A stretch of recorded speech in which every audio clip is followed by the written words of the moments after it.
Hello friends, welcome back. मैं professor A Choubey. हम लोग पढ़ रहे थे वर्क पावर और एनर्जी, और वर्क पावर एनर्जी के बारे में हम लोगों ने चर्चा किया था और देखा था कि कौन कौन से मैथमेटिकल फॉर्मूले होते हैं और किस तरीके से कितने वेराइटी से क्वेश्चंस को हम लोग अप्रोच कर पाएंगे। और उसी सिलसिले में हम लोग न्यूमेरिकल्स देख रहे थे। एक न्यूमेरिकल पिछले लेक्चर में हमने देखा था। अगर आपने वो पहला लेक्चर नहीं देखा है तो आप जा करके उस लेक्चर को जरूर देखिए, क्योंकि उसमें थ्योरी के सारे फंडे आपको समझ में आएंगे। अब आज का हम लोगों का दूसरा न्यूमेरिकल है। मैं न्यूमेरिकल रीड करता हूं और न्यूमेरिकल पढ़ने के साथ साथ गिवन डेटा क्या क्या दिया हुआ है वो चीजें नोट डाउन करता हूं। ध्यान दीजिएगा। क्वेश्चन है, a block of mass 5 kg is pushed by a force of 30 Newton at an angle of 37 degree with horizontal। मतलब क्वेश्चन बोल रहा है कि ब्लॉक का मास दिया हुआ है, mass is already given 5 kg, pushed by a force, force का मैग्नीट्यूड दिया हुआ है 30 newton at an angle of 37 degree with horizontal. आगे पढ़ता हूं। If coefficient of friction is 0.5, ध्यान दीजिए इस बार क्वेश्चन में फ्रिक्शन है, म्यू की वैल्यूज 0.5 आपको दे रखी है। देन फाइंड वर्क डन, हमें कैलकुलेट करना है work done by applied force. दूसरा कैलकुलेट करना है work done by normal force. तीसरा कैलकुलेट करना है work done by gravitational force mg। Fourth one हमें कैलकुलेट करना है work done by frictional force. और पांचवा हमें करना है calculate total work done on the block after 5 second. मतलब work done due to net force हमें कैलकुलेट करना है। ध्यान से देखिएगा इस क्वेश्चन को। हमने क्वेश्चन पढ़ लिया, क्वेश्चन पढ़ के गिवन डेटा लिख लिया। अगर आपने पिछले वीडियो वाला न्यूमेरिकल देखा होगा तो वहां पे डिस्प्लेसमेंट डायरेक्टली गिवन था। यहां पे आपके पास डिस्प्लेसमेंट नहीं दिया है, आपके पास फोर्स गिवन है, लेकिन बोल रहा है कि 5 सेकंड के बाद आप बताएं कितना वर्क डन होगा इन फोर्सेस के द्वारा। तो हम लोग अच्छे से पहले चीजों को समझते हैं। मतलब जब कभी भी हम वर्क डन की बात करेंगे तो अपने आप से पूछेंगे कि फोर्स का डिस्क्रिप्शन है कि नहीं। तो क्वेश्चन पढ़ के यह समझ में आ रहा है कि अप्लाइड फोर्स इसने दे रखा है, बाकी सारे डेटा दिए हैं जिससे और सारे फोर्सेस हम लोग एफबीडी बनाकर कैलकुलेट कर सकते हैं। दूसरी बात, अपने आप से पूछिएगा डिस्प्लेसमेंट गिवन है कि नहीं। डिस्प्लेसमेंट यहां न दे करके टाइम आपको दिया गया है, मींस इनडायरेक्टली गिवन चीज जो है वो बोला है t is equal to 5 second पे आप बताएं। तो आपको सबसे पहले जरूरी जो वर्क है वो ये है कि आप इस क्वेश्चन को पढ़ करके एफबीडी ड्रॉ करें। ध्यान दीजिए, एफबीडी मैंने बताया था ऑब्जेक्ट के ऊपर लगने वाले सारे फोर्सेस का डिस्क्रिप्शन है। एक ऑब्जेक्ट है, उसके ऊपर कौन कौन से फोर्स लग रहे हैं, उन सारे फोर्सेस को एक कॉमन पॉइंट से रिप्रेजेंट कर दीजिए, उसी को हम लोग एफबीडी बोलते हैं। ध्यान दीजिएगा, मैं ड्रॉ कर रहा हूं, अच्छे से देखिए। अगर मैं बोलूं कि ये मेरा टेबल है, जिस टेबल पे ये ब्लॉक रखा गया है, इस ब्लॉक का मास है 5 kg। सबसे पहला फोर्स कौन सा लगेगा? सबसे पहला फोर्स लगेगा सेल्फ वेट। ये सेल्फ वेट डाउनवर्ड डायरेक्शन में होगा और ये होगा mg के बराबर। ध्यान दीजिएगा, अगर ऑब्जेक्ट हॉरिजॉन्टल टेबल पे रखा हो तो भी सेल्फ वेट डाउनवर्ड लगता है। अगर ऑब्जेक्ट इंक्लाइंड प्लेन पे रखा हो तो भी सेल्फ वेट वर्टिकली डाउनवर्ड लगता है, क्योंकि acceleration due to gravity is always directed vertically downwards. Earth उस ऑब्जेक्ट को अपने सेंटर की तरफ वर्टिकली डाउनवर्ड पुल करती है, इसलिए वो कैसे भी प्लेन पे रखे, हॉरिजॉन्टल, इंक्लाइंड या वर्टिकल, किसी भी केस में mg हमेशा डाउनवर्ड होगा। ध्यान दीजिए, हमने mg डाउनवर्ड दिखा दिया, मास दिया गया है 5 और एक्सेलरेशन ड्यू टू ग्रेविटी की वैल्यूज हमने लिया 10 मीटर पर सेकेंड स्क्वायर। मींस पहला फोर्स हमने रिप्रेजेंट किया ग्रेविटेशनल फोर्स, जो कि वर्टिकली डाउनवर्ड लगेगा, कितने का, 50 न्यूटन का। अब ध्यान दीजिए, जब इस टेबल पे ये ब्लॉक एक फोर्स लगा रहा है डाउनवर्ड डायरेक्शन में, तो ये टेबल भी इस ऑब्जेक्ट के ऊपर वर्टिकली अपवर्ड डायरेक्शन में एक रिएक्शन फोर्स देगा, जिसे हम लोग नॉर्मल रिएक्शन बोलते हैं और नॉर्मल फोर्स बोलते हैं। तो ध्यान से सुनिए, इस ऑब्जेक्ट ने इस टेबल को पुश किया डाउनवर्ड 50 न्यूटन से, इस टेबल ने इस ऑब्जेक्ट के ऊपर नीचे से एक फोर्स लगाया, जो हुआ नॉर्मल रिएक्शन। एक बात याद रखिएगा, यह बात हमने एफबीडी पढ़ाते समय और एनएलएम में डिस्क्राइब किया था। नॉर्मल रिएक्शन कब कब आएगा पिक्चर में? पहला कंडीशन, नॉर्मल रिएक्शन के लिए दो ऑब्जेक्ट का फिजिकल टच होना जरूरी है, यह कॉमन डिफिनेशन है। बट केवल नॉर्मल रिएक्शन के लिए कॉमन टच होना ही जरूरी नहीं है कि कॉमन टच होंगे तो नॉर्मल रिएक्शन आ जाएगा। मोस्ट इंपॉर्टेंट थिंग्स है कि दोनों ऑब्जेक्ट में ऑब्जेक्ट एक दूसरे को पुश कर रहे हो, तब नॉर्मल रिएक्शन आता है। एग्जाम्पल दे रहा हूं, अच्छे से समझिएगा। सपोज ये बोर्ड है, इस बोर्ड के ऊपर इसके साथ में अगर मैं खड़ा हो जाऊं और हम दोनों, बोर्ड और मेरी बॉडी इसके साथ कांटेक्ट में है, तो नॉर्मल रिएक्शन नहीं आएगा। ध्यान दीजिएगा। बट अगर मैं अपनी बॉडी से इस वॉल में फोर्स लगाना शुरू कर दूं, तो जब मैं इसको पुश करूंगा तो ये वॉल भी मेरे ऊपर इस डायरेक्शन में एक नॉर्मल रिएक्शन देगा। मतलब normal reaction comes in the picture when two objects are in the contact and they push along each other। जब उन दोनों के बीच में पुश होगा, एक दूसरे के ऊपर फोर्स एक्सर्ट करेंगे, तभी नॉर्मल रिएक्शन पिक्चर में आएगा। दूसरी बात, नॉर्मल रिएक्शन का डायरेक्शन किधर होगा? ध्यान दीजिएगा, it is always perpendicular to the surface on which block was kept. Block को जिस सरफेस पे आपने रखा है, उस सरफेस के परपेंडिकुलर इसका डायरेक्शन आता है। ध्यान दीजिए, इस 5 kg के ब्लॉक को ये हॉरिजॉन्टल टेबल पे मैंने रखा है, तो ये इस टेबल के परपेंडिकुलर डायरेक्शन हो गया नॉर्मल रिएक्शन का। मतलब नॉर्मल रिएक्शन में दो बातें आपने सीखी, एक ये कि फिजिकल कांटेक्ट होगा, फिजिकल कांटेक्ट के साथ साथ ये एक दूसरे को प्रेस कर रहे होंगे, इसके साथ साथ नॉर्मल का डायरेक्शन सरफेस जो होगा या एक दूसरे की तरफ परपेंडिकुलर डायरेक्शन में आएगा।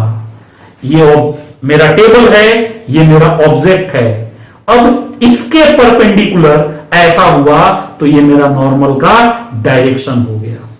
ध्यान दीजिए, दो फोर्सेस हमने रिप्रेजेंट कर दिया, self weight vertically downward, normal reaction vertically upward. Question में अप्लाइड फोर्स दिया है F, जो कि at an angle 37 degree horizontal के साथ बना रहा है। ये वो फोर्स है जिस फोर्स से इस ऑब्जेक्ट को खींचा जा रहा है। ध्यान दीजिए, इस फोर्स के दो कंपोनेंट होंगे, एक हॉरिजॉन्टल और एक वर्टिकल। आपको मैंने बताया था किसी भी फोर्स का, किसी भी वेक्टर का कंपोनेंट कैसे करेंगे, और एक लाइन उसके लिए बोला था, जिस एक्सिस के साथ एंगल बनाएगा वो कंपोनेंट कॉस कंपोनेंट लेना। मतलब एफ हॉरिजॉन्टल के साथ 37 डिग्री बना रहा है तो इसके साथ एंगल होगा एफ कॉस 37। दूसरा फोर्स ऑटोमेटिक हो जाएगा साइन कंपोनेंट, मींस अपवर्ड आपके पास आ गया एफ साइन 37। हम लोग सारे फोर्सेस को लिखते जा रहे हैं 1 बाय 1। ध्यान दीजिएगा, इस बार जो टेबल है वो स्मूथ नहीं है। इस बार क्वेश्चन में दिया है if coefficient of friction is 0.5, means ये रफ टेबल है और फ्रिक्शन भी लगेगा। अच्छे से समझिए फ्रिक्शनल फोर्स का डायरेक्शन किधर होगा। अगर मैं देखूं तो हॉरिजॉन्टल डायरेक्शन में केवल एक फोर्स लग रहा है F cos 37, बाकी कोई फोर्स नहीं है। मतलब F cos 37 को फ्रिक्शनल फोर्स अपोज करेगा। ध्यान दीजिए, इस डायरेक्शन में लग गया मेरा फ्रिक्शनल Fs मैक्स। ये मैक्सिमम कितनी वैल्यू से अपोज करेगा, उसके लिए फॉर्मूला होता है Fs max is equal to mu into normal reaction. मतलब फ्रिक्शनल फोर्स मेरा हो गया म्यू इंटू एन। अब ध्यान दीजिए, अभी तक हमने क्या किया, हमने क्वेश्चन पढ़ के हमारे क्वेश्चन में जो जो हमारे ब्लॉक के ऊपर फोर्सेस लग रहे थे, सारे फोर्सेस को हमने रिप्रेजेंट कर दिया। अब हमें क्या करना है, हमारा उद्देश्य है कि ये ब्लॉक 5 सेकेंड के बाद कितनी दूरी तय कर लेगा, इसकी डिस्प्लेसमेंट कितनी होगी वो हमें कैलकुलेट करना, क्योंकि वर्क डन में वो डिस्प्लेसमेंट काम आने वाला है। इसलिए मैं ये जानने की कोशिश करूंगा कि यहां से यहां तक जो 5 सेकेंड में ब्लॉक आया वो दूरी कितनी थी और किन फोर्सेस के द्वारा थी।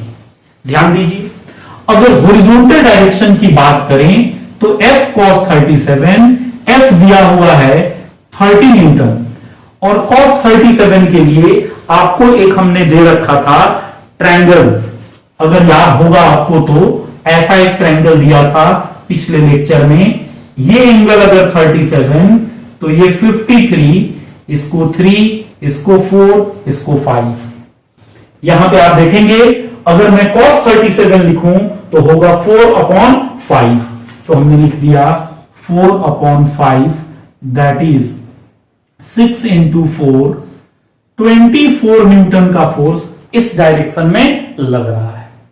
और देखिए अपवर्ड फोर्स की बात करूं तो 30 इंटू साइन 37, यहां से साइन 37 की वैल्यूज 3/5 होगी, तो यहां पे लिख दीजिए 3/5, जो कि आ जाता है 6 into 3, that is nothing but 18 Newton. ध्यान दीजिए, सारे फोर्सेस को मैग्नीट्यूड के साथ हम लोग लिखते जा रहे हैं। अब देखिए हॉरिजॉन्टल डायरेक्शन में लगने वाला फोर्स कौन सा है ये आप पूछिए। तो एक फोर्स लग रहा है 24 न्यूटन का, इस डायरेक्शन में 24 न्यूटन का, और इसको अपोज कौन कर रहा है, फ्रिक्शनल फोर्स अपनी मैक्सिमम वैल्यू से, और वो होगा म्यू इंटू एन। अब ध्यान दीजिए, नॉर्मल रिएक्शन यहां पे मुझे नहीं मालूम है, मैं क्या करूंगा, वर्टिकल डायरेक्शन में लगने वाले सारे फोर्सेस को इक्विलिब्रियम कंडीशन पे सेट करूंगा। ध्यान दीजिए, वर्टिकल डायरेक्शन में फोर्स लग रहा है F sine 37 plus normal reaction opposite में लग रहा है -mg, और ये हो गया 0 के बराबर इक्विलिब्रियम के लिए। ध्यान दीजिए, F साइन 37 की values 18 newton plus normal reaction -50 is equal to 0। यहां से नॉर्मल रिएक्शन आ गया 50 माइनस 18 जो कि आ जाएगा 32 न्यूटन। आपके पास नॉर्मल रिएक्शन की वैल्यूज 32 न्यूटन आ गई। नॉर्मल रिएक्शन मिल गया तो एफएस मैक्स जो फ्रिक्शनल फोर्स है म्यू इंटू एन, म्यू की value 0.5, normal reaction 32, 16 Newton FS max की वैल्यूज आई। अब अच्छे से समझिएगा, मैं हॉरिजॉन्टल डायरेक्शन में इंटरेस्टेड हूं, ये जानना चाह रहा हूं कि ये ब्लॉक इधर चलेगा या रेस्ट में रहेगा, क्या होगा, मुझे अभी कुछ नहीं मालूम। मैं बस इसके बारे में जानना चाह रहा हूं कि इसका डायरेक्शन डिस्प्लेसमेंट का किस डायरेक्शन में होगा, किस डायरेक्शन में ये एक्सेलरेट करेगा। अब ध्यान दीजिए, अगर मैं बात करूं कि हॉरिजॉन्टल डायरेक्शन में लगने वाले फोर्स के बारे में, तो इस डायरेक्शन में प्लस आई के डायरेक्शन में 24 न्यूटन लग रहा है और इसको अपोज कर रहा है फ्रिक्शनल फोर्स 16 न्यूटन से। मतलब आप देखिए इधर वाला फोर्स ज्यादा बड़ा है, इसलिए इस बॉडी को, इस ब्लॉक को एक्सेलरेशन होगा इस डायरेक्शन में। और आपने एक फॉर्मूला पढ़ा होगा डायरेक्ट एक्सेलरेशन निकालने का, acceleration is equal to F net upon M total, मतलब टोटल मास। ध्यान दीजिए, इस फॉर्मूले का अगर हेल्प लूं तो हॉरिजॉन्टल डायरेक्शन में एफ नेट कितना होगा, 24 अपोज किया फ्रिक्शनल फोर्स तो -16 अपॉन इस ऑब्जेक्ट का मास दिया है 5, दैट इज 24 माइनस 16 होता है 8/5 मीटर पर सेकेंड स्क्वायर। यहां से आपको पता चल गया कि इस ऑब्जेक्ट का एक्सेलरेशन कितना होगा। मतलब ये ऑब्जेक्ट इस डायरेक्शन में 8/5 मीटर पर सेकेंड स्क्वायर से चलेगी, एक्सेलरेट करेगी। अब ध्यान दीजिए, अगर आपको एक्सेलरेशन मिल गया तो पिछले लेक्चर में एक स्टेटमेंट दिया था और काइनेमेटिक्स में कई जगह पे यूज होता है, whenever acceleration is constant we can use equations of motion। जहां पे भी एक्सेलरेशन कांस्टेंट होगा आप इक्वेशंस ऑफ मोशन को यूज कर पाएंगे। और इक्वेशंस ऑफ मोशन हमें मालूम है, s is equal to u t plus half a t square, v is equal to u plus a t, v square is equal to u square plus 2as।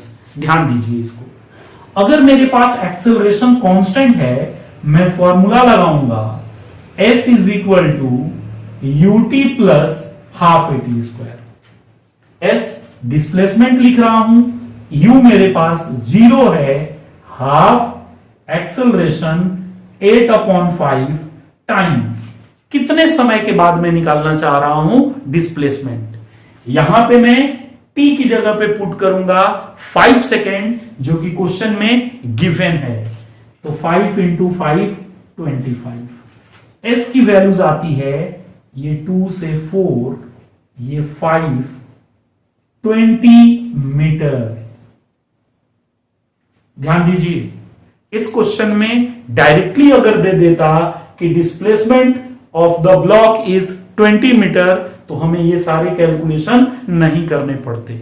But directly displacement न दे करके time दिया हुआ था और हमसे पूछ लिया था कि आप बताएं t is equal to 5 second पे इन फोर्स के द्वारा वर्क डन कितना होगा। तो सबसे पहले हमने डिस्प्लेसमेंट निकाला कि डिस्प्लेसमेंट हमारा कितना आएगा।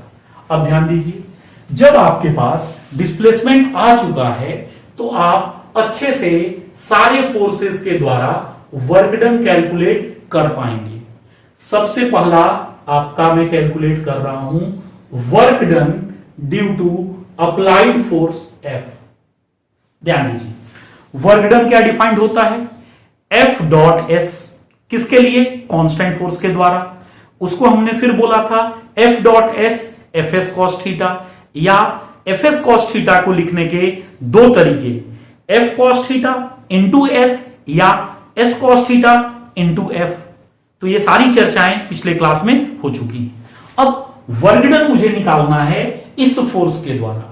अगर इस फोर्स के द्वारा मैं वर्गडन देखूं तो ध्यान दीजिए ये होगा F S cos theta. F force का मैग्नीट्यूड, अप्लाइड फोर्स का मैग्नीट्यूड जो कि क्वेश्चन में गिवन है 30 न्यूटन। मैं डायरेक्टली लिख दूंगा 30 इंटू डिस्प्लेसमेंट। अब ध्यान दीजिए डिस्प्लेसमेंट मेरा इस डायरेक्शन में हो रहा है और वो हो रहा है कितने का डिस्प्लेसमेंट हमने कैलकुलेट किया 20 मीटर का, तो मैं लिख दूंगा 20 इंटू कॉस थीटा। फोर्स और डिस्प्लेसमेंट के बीच का एंगल अगर ध्यान दीजिए तो डिस्प्लेसमेंट हॉरिजॉन्टल डायरेक्शन में है और ये फोर्स हॉरिजॉन्टल के साथ 37 बना रहा है, मतलब ये थीटा भी आपको 37 गिवन है। तो यहां पे लिख दीजिए cos 37। cos 37 की वैल्यूज यहां से आपके पास है 4/5, इसको पुट कर दीजिए तो आ जाएगा 30 इंटू 20 इंटू 4/5। 5 से अगर आप कट करेंगे तो यहां से वैल्यूज आ जाएगी 5 से 4 और ये हो गया आपका 30 इंटू 16 और इसकी वैल्यू करेंगे तो 480 Newton work done by the applied force की वैल्यूज आपके पास आ गई।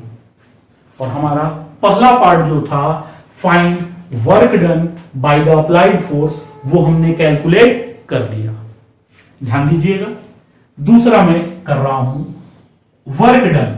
भाई आपसे पूछा है नॉर्मल रिएक्शन और नॉर्मल फोर्स, नॉर्मल फोर्स के द्वारा कितना वर्क डन किया जाएगा।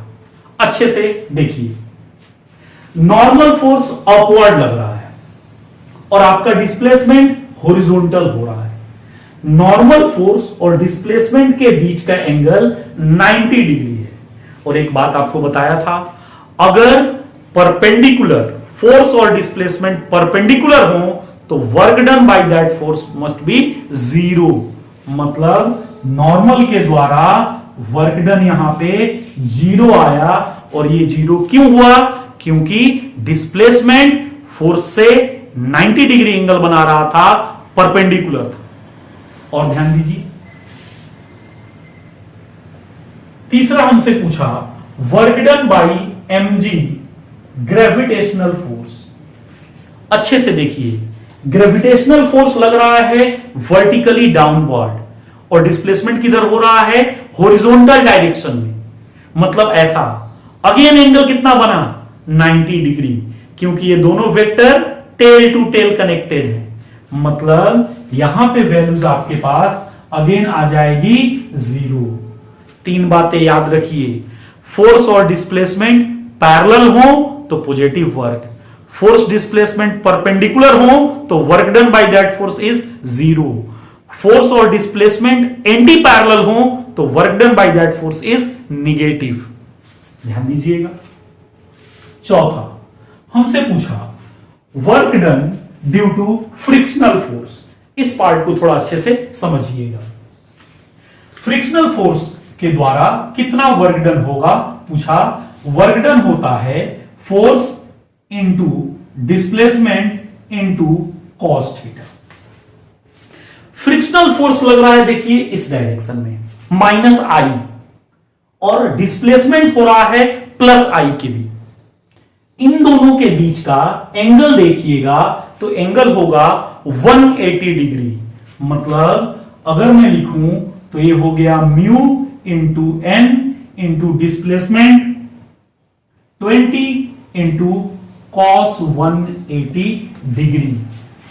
ध्यान दीजिए यहां पे म्यू इंटू एन की वैल्यूज हम लोग कैलकुलेट कर चुके हैं 16 न्यूटन इंटू 20 इंटू कॉस 180 की वैल्यूज -1 -320 न्यूटन हमारा आया work done by the frictional force. Negative इसलिए आया क्योंकि डिस्प्लेसमेंट और फोर्स एक दूसरे के एंटी पैरेलल थे। ध्यान दीजिए work done by net force. इस पॉइंट को थोड़ा अच्छे से समझिएगा। Work done by the net force क्या होता है? वर्क डन एक स्केलर क्वांटिटी है। अगर मैं बोलूं कि इस ऑब्जेक्ट पे 4 फोर्सेस लग रहे हैं और नेट फोर्स के द्वारा आप वर्क डन कैलकुलेट करें, तो आप बोल पाएंगे कि सर ये जो ऑब्जेक्ट के ऊपर फोर्स लग रहे हैं, हम इंडिविजुअल फोर्स के द्वारा वर्क डन कैलकुलेट करेंगे। मतलब इस ऑब्जेक्ट के ऊपर इस फोर्स के द्वारा वर्क डन अलग, इस फोर्स के द्वारा वर्क डन अलग, इसके द्वारा वर्क डन अलग, इसके द्वारा वर्क डन अलग। फिर मैं क्या करने वाला हूं कि चूंकि ये वर्क डन बाई फोर्स है, work done by constant force की बात कर रहा हूं, ये एक स्केलर क्वांटिटी है, तो मैं सबको जोड़ दूंगा तो ऑटोमेटिक मुझे नेट फोर्स के द्वारा वर्क डन मिल जाएगा। मतलब अगर मैं बोलूं यहां पे कि work done by net force, तो इन सारे फोर्सेस को ऐड कर दूं, टोटल लगने वाले फोर्सेस हैं 4। Self weight mg downward, normal reaction upward, applied force inclined और फ्रिक्शनल फोर्स इस डायरेक्शन। सबकी वजह से वर्क डन लिखता हूं, applied force plus work done due to normal force plus work done due to mg plus work done due to frictional force. Applied force के द्वारा वर्क डन आया 480, 0, 0, -320, so this is 160 Newton work done by the net force। Work done by the net force हमारा आया 160 Newton. इस question को अच्छे से आप नोट डाउन कर लीजिए।